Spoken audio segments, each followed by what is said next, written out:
benar Tuhan, selama-lamanya hanya Engkau Tuhan. Yesus, nama yang luar biasa, nama yang begitu dahsyat. Dan di dalam nama Yesus, kami bisa melakukan segala perkara. Di dalam nama Tuhan Yesus, tidak ada satu kekuatan, tidak ada satu kuasa, tidak ada satu power yang tidak takluk kepada nama itu. Karena di dalam nama Yesus, segala kuasa kekuatan tunduk dan takluk kepada nama itu. Terima kasih karena kami punya Yesus yang luar biasa. Tuhan Yesus, berfirmanlah Engkau pada sore hari ini supaya kami bisa memahami firman-Mu, kami bisa melakukannya dalam kehidupan kami sehari-hari. Terima kasih Tuhan, terima kasih Roh Kudus buat kehadiran-Mu. Di dalam nama Tuhan Yesus kami berdoa. Amin. Puji Tuhan.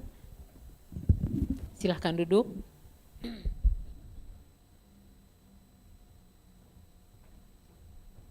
Mohon ditampilkan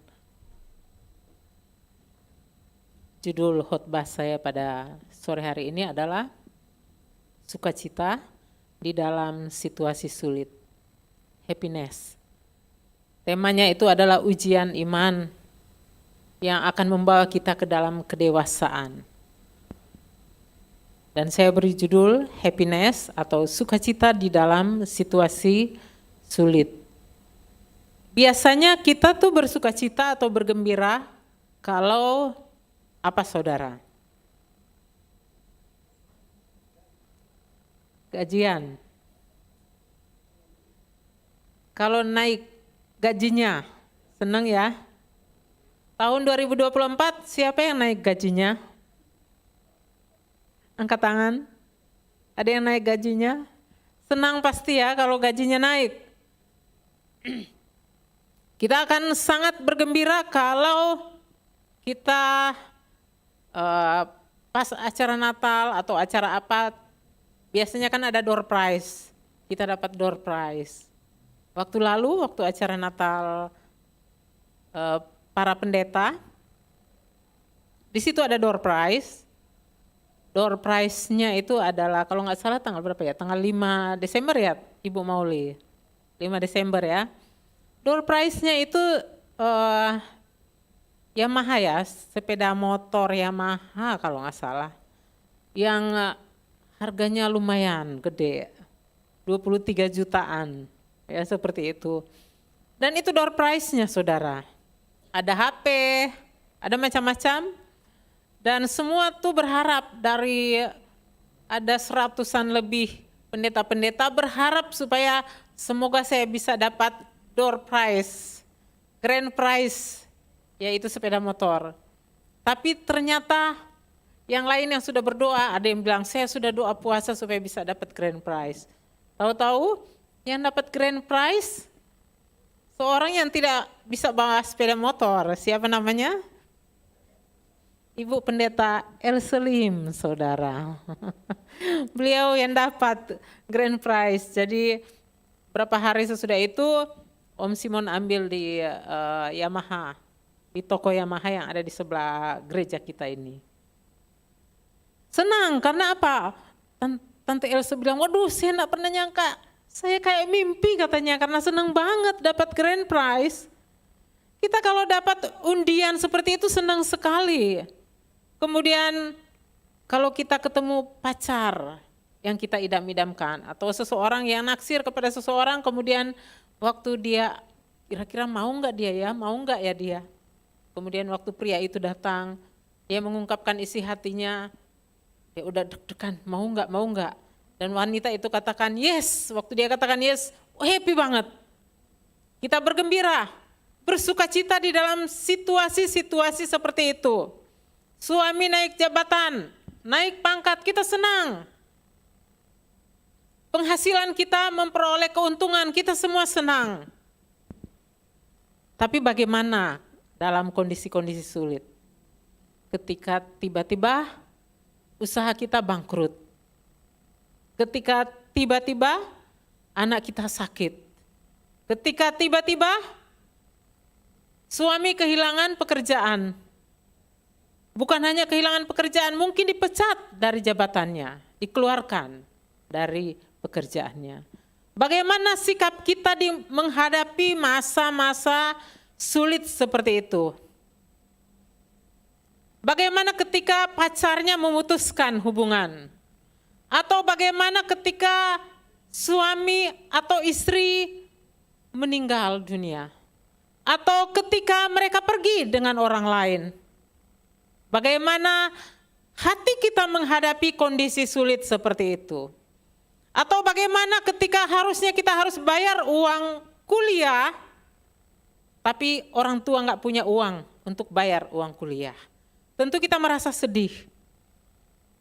Kadang di dalam kondisi-kondisi sulit seperti itu, ada orang-orang yang mulai mempersalahkan. Ini salah kamu. Suami istri terjadi pertengkaran karena apa? Gara-gara kamu boros.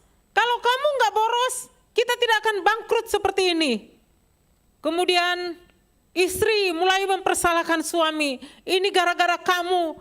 Kamu sih tidak lihat-lihat dulu siapa yang kamu ajak untuk berteman, teman bisnis. Akhirnya kamu kena tipu, dasar kamu bodoh. Mulai kata-kata seperti itu. Mulai saling mempersalahkan, mulai bersungut-sungut. Kalau saudara tinggal di rumah dan kemudian saudara tinggal dengan istri yang suka bersungut-sungut, selalu dikit-dikit bersungut-sungut, mempersalahkan diri saudara, mempersalahkan anak-anak, mempersalahkan orang lain, mempersalahkan pemimpin, enak apa enggak? Enggak enak ya. Saudara tinggal di satu rumah di mana yang ada orang-orang yang ada di sekelilingnya, omongannya negatif melulu, mempersalahkan orang lain, bersungut-sungut, marah-marah, benci sana, benci sini. Tidak enak suasana seperti itu. Tapi kadang-kadang di dalam situasi sulit, yang ada adalah bersungutan. Yang ada adalah mempersalahkan. Di kantor, kalau terjadi keadaan mungkin defisit atau apa, bangkrut, keadaan yang tidak seperti yang diinginkan, maka kita mulai mempersalahkan. Ini gara-gara pimpinan. Pimpinannya nak becus. Pimpinannya begini. Kita mulai menghakimi. Keluar kata-kata penghakiman, kecaman kepada orang-orang lain, kepada atasan kita, bahkan kepada rekan-rekan sekerja kita. Ketika apa yang kita harapkan tidak seperti terjadi, tidak seperti yang kita harapkan, mulai kita mempersalahkan orang lain dan mulai mengecam orang lain. Kita mulai gosip, bilang kepada orang lain, gara-gara dia. Kalau dia enggak jadi seperti ini. Dalam kondisi sulit, manusia cenderung seperti itu. Mempersalahkan orang lain. Karena salah dia. Kadang-kadang ada, saya baca ada beberapa peristiwa terjadi. Ada seorang bapak, di kantor dia mengalami tekanan dari pimpinannya. Dan karena pimpinannya mempersalahkan dia, akhirnya dia pulang dengan gusar. Dia marah dalam hatinya kepada pimpinannya. Tapi waktu dia pulang, dia mau marah kepada pimpinannya, tapi dia tidak berdaya. Ntar kalau gua marah, gua dipecat. Akhirnya waktu dia pulang, kemarahannya dia tumpahkan kepada siapa? Kepada istri.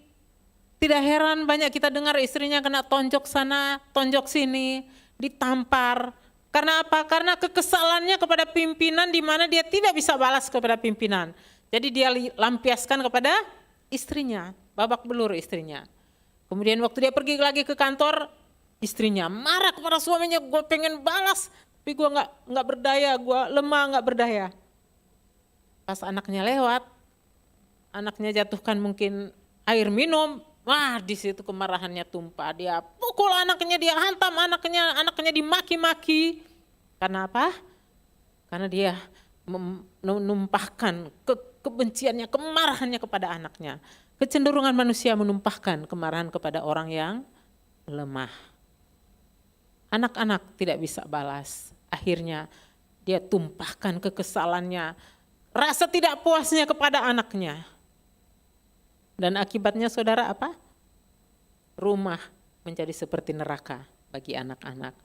Tidak sedikit anak-anak yang kemudian jatuh di dalam pergaulan yang buruk, kemudian masuk di dalam narkoba dan di dalam pergaulan-pergaulan yang buruk yang akhirnya membawa ke perbuatan kriminal. Oleh karena apa? Karena di rumah dia merasa seperti neraka. Mengapa seperti itu? Karena orang tua tidak dapat mengatasi kondisi-kondisi yang sulit seperti itu. Tapi bagaimana dengan kita? Pada waktu kita diperhadapkan dengan ujian iman, pada waktu kita diperhadapkan dengan kesulitan hidup ini, bagaimana sikap kita untuk menghadapi kesulitan-kesulitan yang muncul? Saudara, waktu saya ujian tesis waktu lalu di Jogja, saya yang harus kejar-kejar dosen saya. Untuk apa? Untuk ujian, saudara. Dan ketika saya bisa temukan tanggal untuk ujian, saya senang banget. Kenapa? Akhirnya gue ketemu tanggal untuk ujian. Waktu dapat jatah untuk ujian, masuk di dalam ruangan untuk ujian di hadapan para dosen yang ada, wah senang banget karena apa? Akhirnya saya ketemu tanggal. Di Duta Wacana tempat suami saya kuliah dulu, dia katakan ada orang yang susah banget untuk ketemu dosennya untuk ujian. Sampai dia udah lulus, udah wisuda, temennya belum. Karena apa? Untuk ketemu ujian susah. Waktu saya ada masih di Manado, saya masih SMA, dan saya lihat di sebelah saya dosen. Dia dekan. Dan saya lihat mahasiswa datang, mereka sudah bawa macam-macam, mereka bawa buah yang begitu banyak. Dan kadang-kadang saya perhatikan, saya dari atas saya lihat ke bawah, mereka bawa begitu banyak oleh-oleh untuk dosennya supaya apa? Menemukan tanggal untuk ujian. Begitu susah. Tapi yang di sini saya yakin tidak susah. Nah saudara, ujian itu berharga. Karena apa? Karena ujian itu akan menentukan mereka akan diwisuda apa enggak. Nah saudara, ujian itu penting buat kita semua. Saat-saat sulit itu, situasi sulit, kondisi sulit itu yang kita hadapi, yang membuat kita menangis mungkin itu penting buat kita. Sangat penting. Karena kita tidak bisa melalui, kita tidak bisa naik di tahap berikutnya kalau kita tidak melalui ujian. Makanya teman dari suami saya sampai sekarang, yang saya dengar tidak jadi di wisuda karena udah tertunda terus. Akhirnya mungkin dia, udahlah daripada susah. Dia akhirnya tidak mau untuk ujian. Saudara, kenapa? Karena ujian itu penting dan berharga. Bahkan kalau ada anak-anak sekolah yang karena sakit atau karena berhalangan tidak bisa ujian, pasti ada ujian susulan, bukan? Kalau dosennya memberi kesempatan untuk ujian susulan. Nah, pada waktu para pendeta, salah satunya Ibu Nona yang ada di sini, mengikuti matrikulasi. Karena untuk masuk ke dalam jenjang pelayan Injil, mereka harus ikut kelas matrikulasi selama 8 kali pertemuan kali 2. 1 kali pertemuan 2 session. Dan itu ada absennya kehadiran mereka. Ada seorang yang ingin naik jenjang, tetapi dia datang ada beberapa kali dia absen. Dan akhirnya waktu kami rapat, bagaimana ini orang ini potensial sebenarnya, bagus dia sebenarnya untuk naik jenjang. Tetapi karena apa? Absensinya ini ada beberapa yang dia tidak ikuti. Artinya dia tidak bisa untuk naik jenjang. Karena dia tidak masuk di dalam tahap itu. Ujian penting. Akhirnya apa?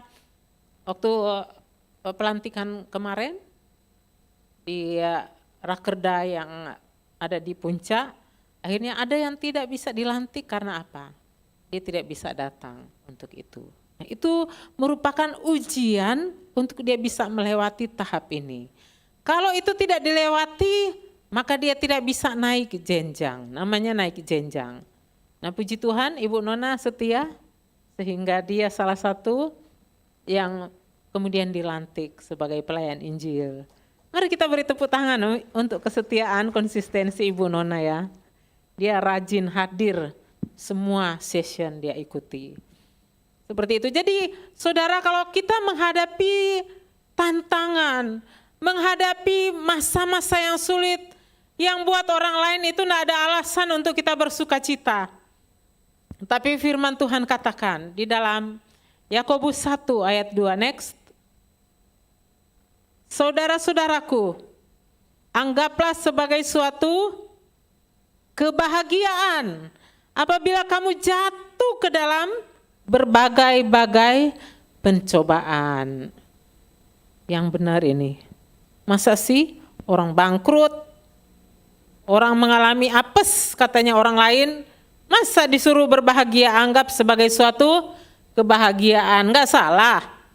Tapi ini firman Tuhan katakan, bukan saya. Anggaplah sebagai suatu kebahagiaan apabila kamu jatuh ke dalam berbagai-bagai pencobaan. Itu dalam terjemahan baru. Dalam firman Allah yang hidup dia katakan seperti ini. Saudara-saudaraku yang kekasih, apakah kehidupan saudara sedang dilanda berbagai kesulitan dan cobaan? Kalau demikian, apa? Bergembiralah. Yang benar Ibu Vena, udah sakit, kesakitan, meringis, disuruh apa? Bergembiralah. Sakitnya Bu sampai di sini, sakitnya sampai di sini. Kenapa disuruh bergembiralah? Tapi itu kata firman Tuhan. Ketika saudara sedang dilanda berbagai kesulitan dan cobaan, kalau demikian, bergembiralah. Itu dalam terjemahan firman Allah yang hidup.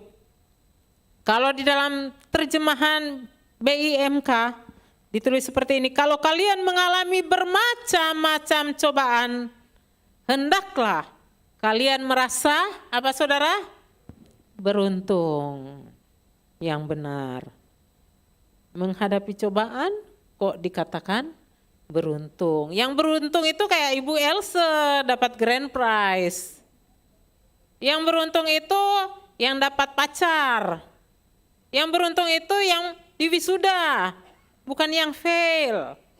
Tapi ini kenapa yang mengalami bermacam-macam cobaan, hendaklah kalian merasa beruntung. Saya tidak tahu apa kesulitan yang Bapak Ibu hadapi saat ini. Mungkin Bapak Ibu nggak bisa ungkapkan kepada yang lain, karena itu masalah yang sangat privacy. Mungkin kehidupan pribadi saudara atau kehidupan suami atau istri. Tapi Tuhan Yesus katakan di sini, anggaplah itu sebagai suatu kebahagiaan. Suatu kebahagiaan. Sebab Tuhan selalu memberi kita kekuatan ketika kita menghadapi cobaan. Amin. Ketika kita menghadapi cobaan, tantangan hidup, dan akhirnya mau atau tidak mau kita mencari Dia. Itu yang Dia mau. Kadang-kadang kalau tidak ada tantangan hidup, tidak ada kesulitan, kita saking asiknya, akhirnya apa? Kita lupa untuk datang di hadirat Tuhan. Tetapi dengan adanya tantangan, dengan adanya kesulitan hidup, akhirnya kita ingat iya, aku udah nak tahan lagi. Artinya apa? Aku harus masuk ke dalam kamar untuk berlutut dan berdoa. Aku harus datang bertanya kepada Tuhan. Aku harus datang menumpahkan isi hatiku kepada Tuhan. Dan Tuhan mengizinkan situasi-situasi sulit supaya kita datang kepada Tuhan. Supaya kita bergantung kepada Dia. Karena Dia berjanji bahwa Dia akan memberikan kekuatan kepada mereka yang menantikan Tuhan. Lagu itu paling saya suka.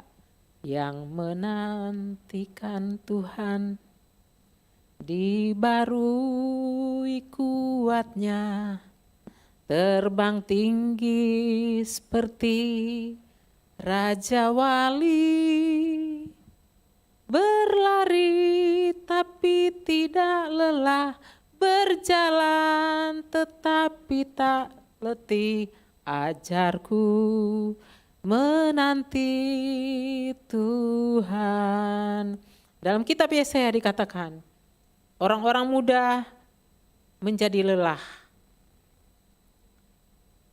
Teruna-teruna menjadi exhaust, kecapean.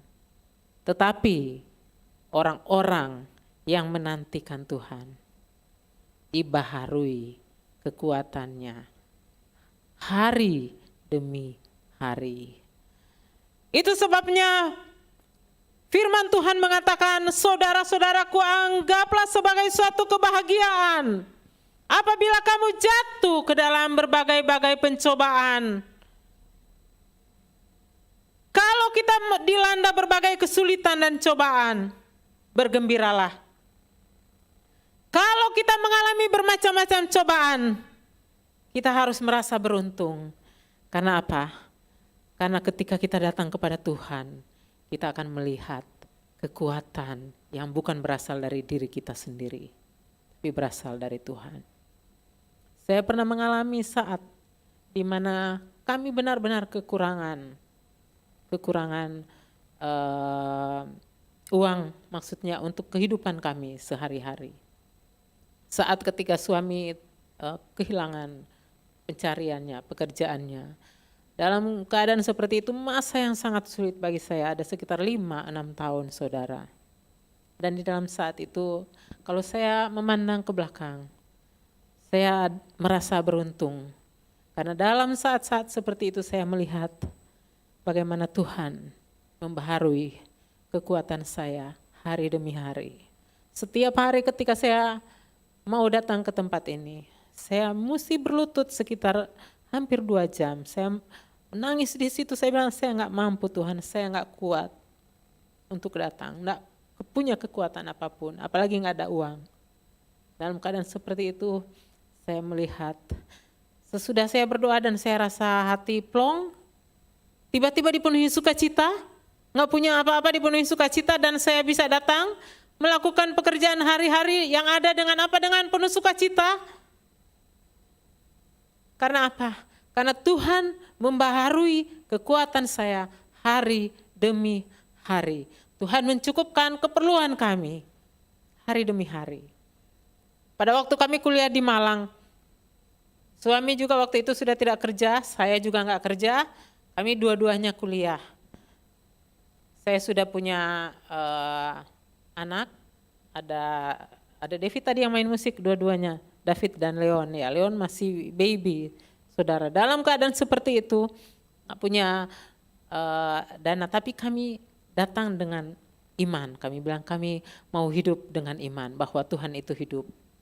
Dan saudara, hari demi hari.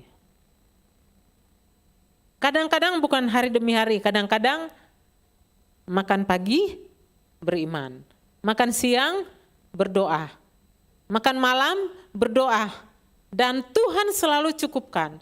Ada kalanya ada yang kirim wesel tanpa saya tahu siapa orangnya. Zaman dulu wesel ya, bukan seperti sekarang tinggal barcode, tinggal transfer pakai ini udah bisa. Zaman dulu pakai wesel lewat pos. Dan ada kalanya tiba-tiba ada yang kirim lewat pos, itu cukup untuk kehidupan kami selama 3 minggu. 3 minggu, puji Tuhan, bisa ada makanan. Sesudah itu berdoa lagi, Tuhan, dengan David bilang, "Mah, udah gak ada susu." Dia masih kecil waktu itu, SD. Gak ada susu buat minum. Ayo kita berdoa, minta susu. Kami berdoa, Tuhan terima kasih Engkau sudah memberikan susu. Waktu pergi ke ATM, dan saya tahu persis di ATM, waktu berapa hari lalu tinggal 20.000. Waktu saya masukkan, mau tarik dana, tiba-tiba keluar. Saya bisa tarik 200.000. Dari mana itu? I don't know dari mana, siapa yang kirim.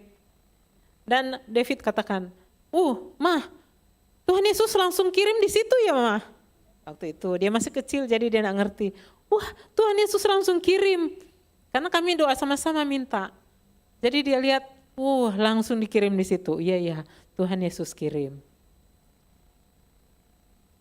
Masa-masa seperti itu, buat saya itu keberuntungan. Saya bisa mengalami masa-masa sulit untuk melihat mujizat demi mujizat terjadi di dalam hidup saya. Kapan kita akan melihat mujizat?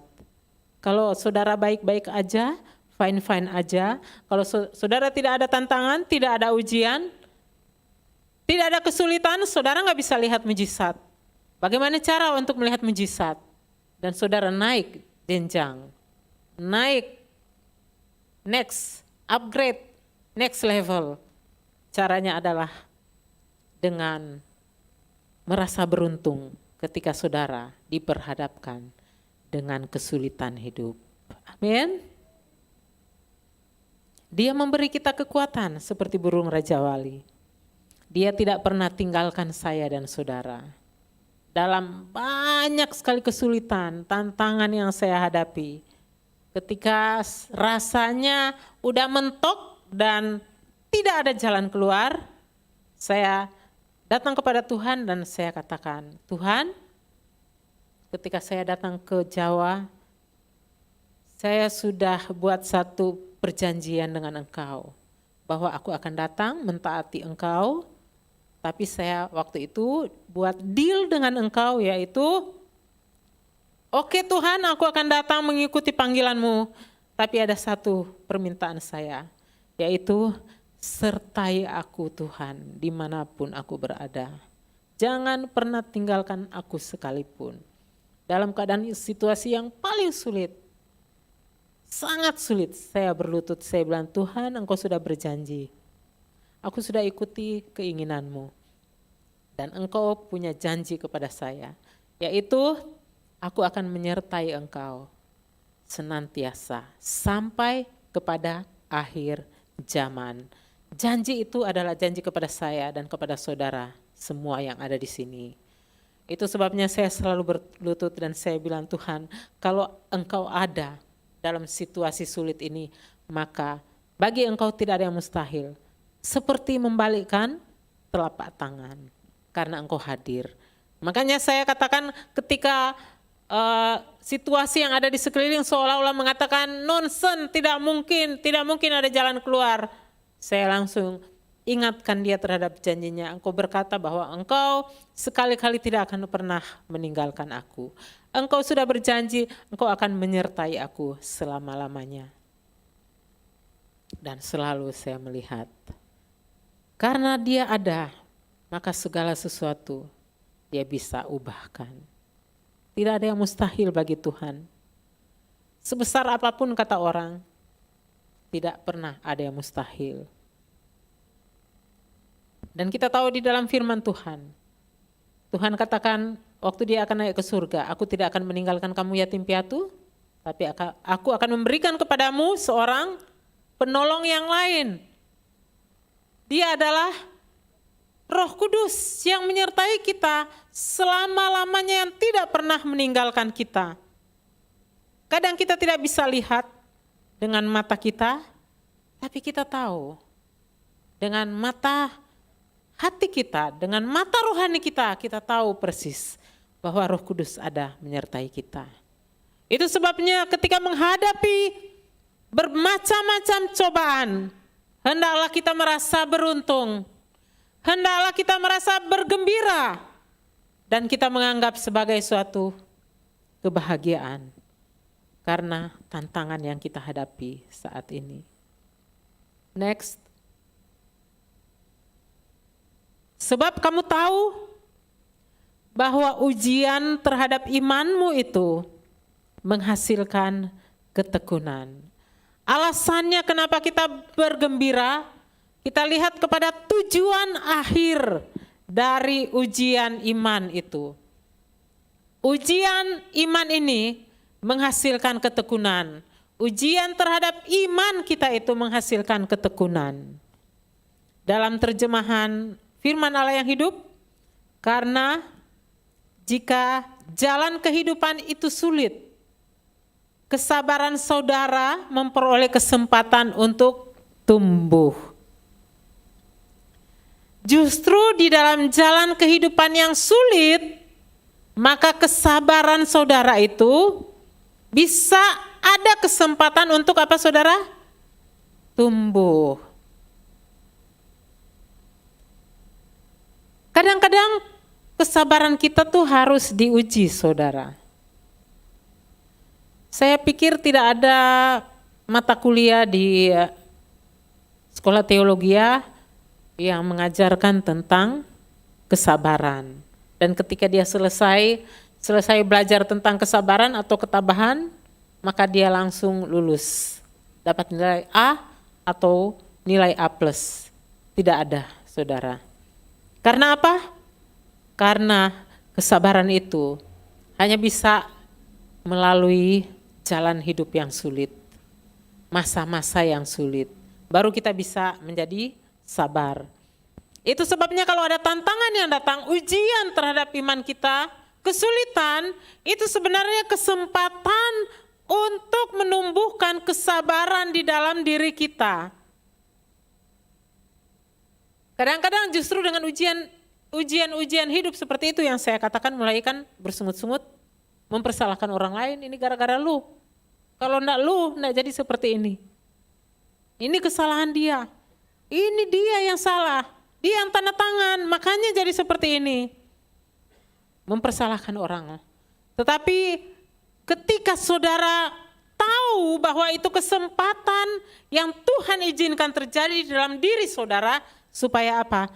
Supaya kesabaran itu tumbuh. Senang ya berada di sebelah atau saudara berteman dengan orang yang sabar, senang apa enggak? Atau saudara punya suami atau istri yang sabar, senang apa enggak? Istri berbahagia banget ya kalau suaminya sabar. Ini di sini ada banyak istri-istri.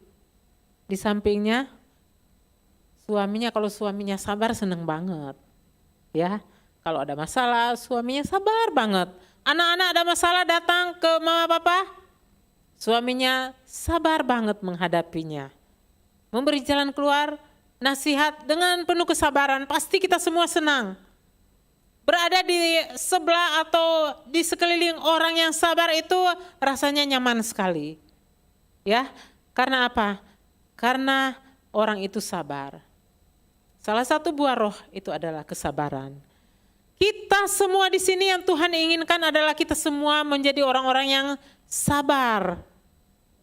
Sayangnya untuk menjadi orang yang sabar tidak ada di mata kuliah di universitas atau di SMA atau di mana-mana, enggak ada mata kuliah yang khusus mengajarkan supaya sabar dan ketika saudara lulus, saudara langsung jadi sabar, enggak ada. Pelajaran untuk menjadi sabar hanya ada ketika saudara menghadapi situasi-situasi yang sulit, keadaan-keadaan yang menyakitkan, yang membuat saudara merasa dirugikan, yang membuat saudara rasanya ingin balas dendam. Saat itu saudara masuk dalam pelajarannya Tuhan.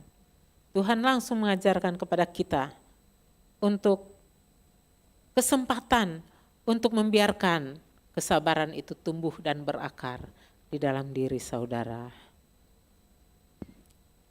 Dalam terjemahan VMD, kamu tahu bahwa setiap pencobaan akan menguji kepercayaanmu. Amin.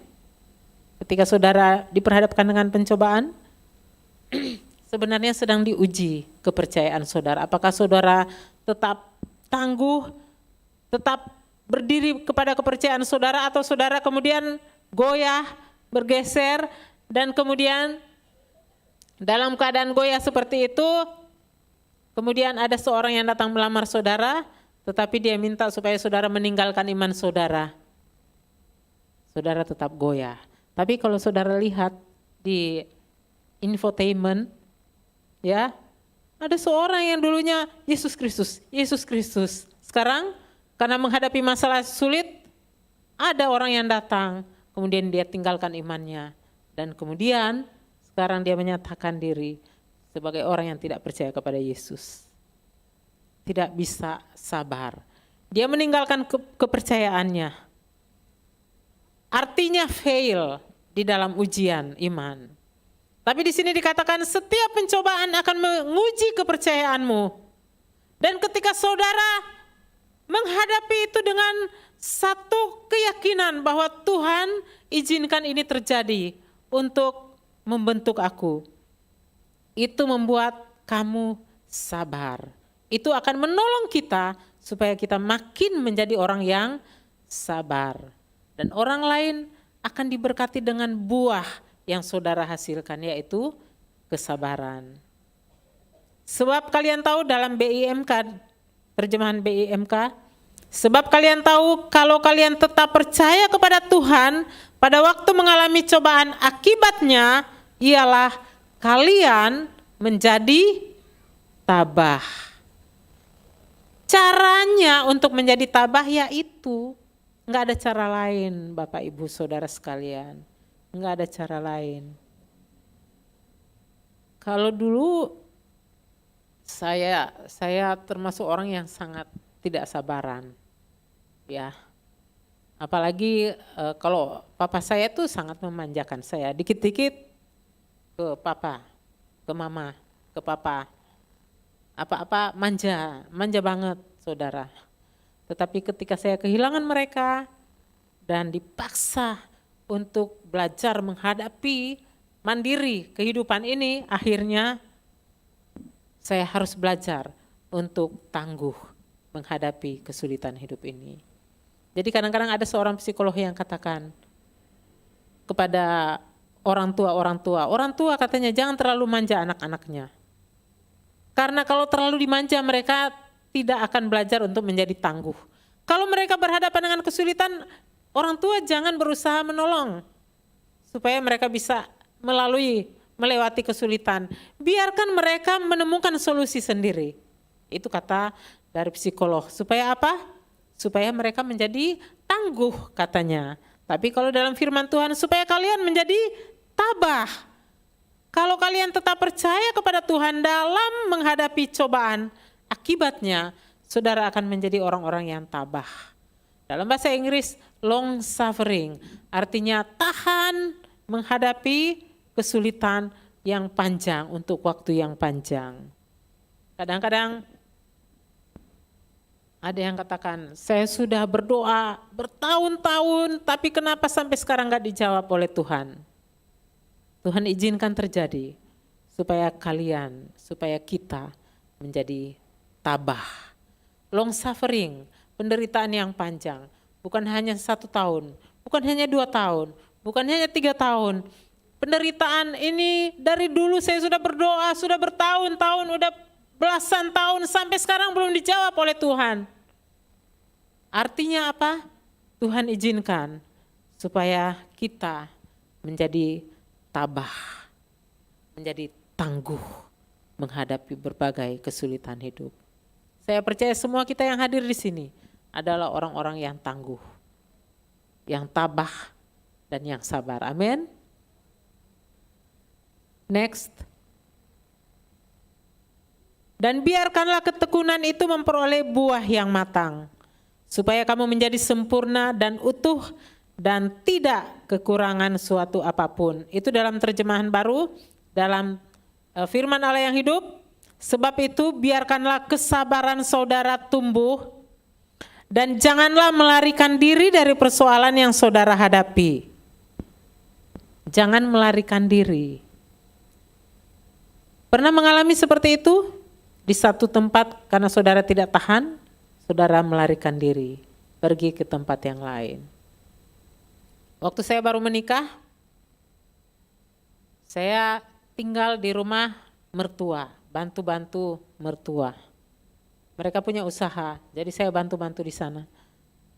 Kemudian ya biasalah, kalau dengan mertua kan kadang-kadang masalah odol gigi bisa jadi masalah. Masalah rendaman baju bisa jadi masalah. Jadi saya diomelin hanya karena masalah rendaman baju. Kemudian apa? Saya sakit hati. Saya langsung melarikan diri, pergi kepada orang tua saya, pergi ke orang tua saya. Tapi firman Tuhan katakan hadapi. Biarkanlah kesabaran saudara tumbuh dan janganlah melarikan diri dari persoalan yang saudara hadapi. Kalau ada persoalan, hadapi. Jangan melarikan diri, hadapi itu. Karena apa? Karena Tuhan pasti menolong kita. Amin. Bukan karena saudara, bukan karena hikmat saudara.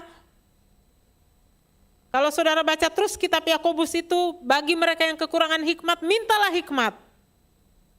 Dalam keadaan seperti itu minta hikmat kepada Tuhan. Jadi saya belajar akhirnya. Puji Tuhan karena kami tinggal di Jawa, jadi orang tua saya di jauh, mertua pun di jauh.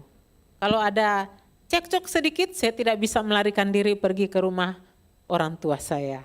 Saya bersyukur dengan demikian saya belajar untuk menghadapi setiap masalah. Saya dilatih oleh Tuhan untuk menghadapi setiap kesulitan hidup. Dan belajar untuk menjadi tabah di dalam segala situasi. Karena apabila kesabaran saudara telah berkembang sepenuhnya, maka saudara akan sanggup menghadapi segala sesuatu.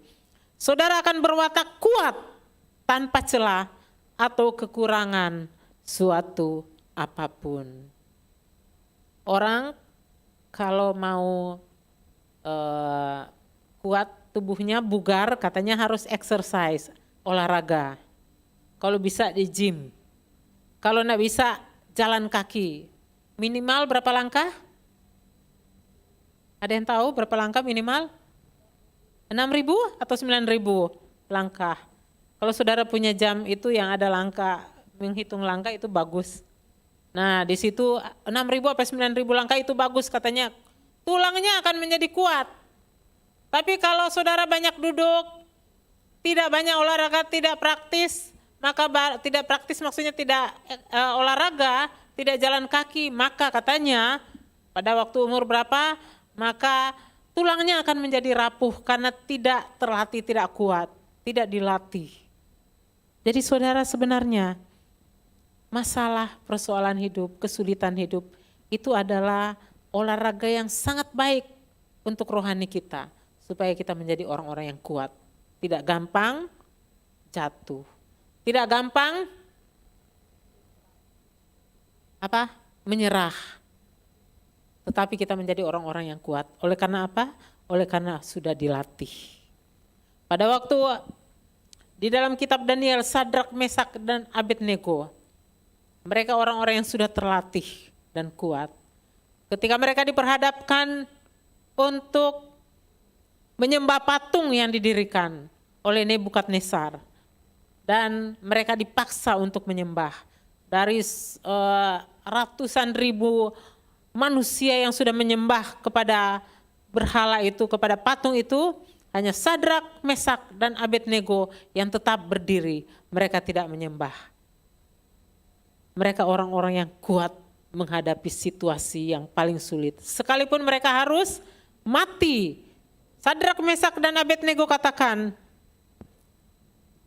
jika Allah kami yang kami puja sanggup melepaskan kami, maka ia akan melepaskan kami dari perapian yang menyala-nyala itu dan dari dalam tanganmu ya Raja. Tetapi seandainya tidak, hendaklah Tuanku mengetahui ya Raja, bahwa kami tidak akan memuja dewa Tuanku dan tidak akan menyembah patung emas yang Tuanku dirikan itu. Itu ujian terberat karena diperhadapkan dengan nyawanya. Tetapi kita lihat bahwa Sadrak, Mesak, dan Abednego tetap konsisten sekalipun mereka harus mati. Mereka tetap konsisten, keyakinan, kepercayaannya mereka kepada Tuhan. Kiranya firman Tuhan ini berbicara kepada kita supaya dalam situasi tersulit apapun sekalipun, sampai seolah-olah nyawa kita harus dikorbankan karena kita tetap percaya kepada Dia.